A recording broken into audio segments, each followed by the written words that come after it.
watching a documentary, air crash investigation on a previous flight from 30 years ago that crashed in the Amazon jungle.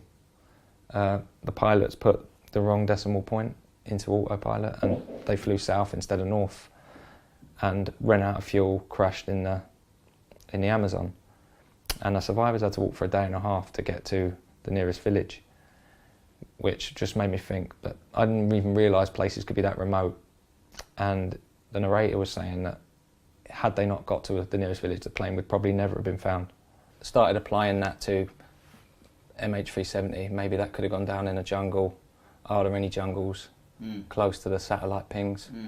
The last known coordinates of where the plane could have been. And from what I remember, the northern arm of that circle was over Cambodia, Thailand, and all the way to maybe where that cursor is there. Spent a little bit of time, a few nights after, just going through looking for basically white and black smudges, crushed trees, that sort of thing, and came across the plane that we're all seeing now.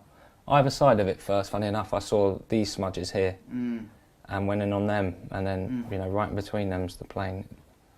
Initially I thought it was in flight, but the closer you get, and if you look at it from different angles, you can see it seems to be laying up against a place where a plane would come to a stop if it had landed before it. And you've got possibly the trail there leading up to it. I initially thought it was a plane in flight until I sort of went down to the, because you can actually go into ground level here. It says that I can exit ground view, and you get really, really close. So it's asking me to exit ground level view there. So that was one of the things, but the most important thing for me was the gap between the back of the plane and the tail.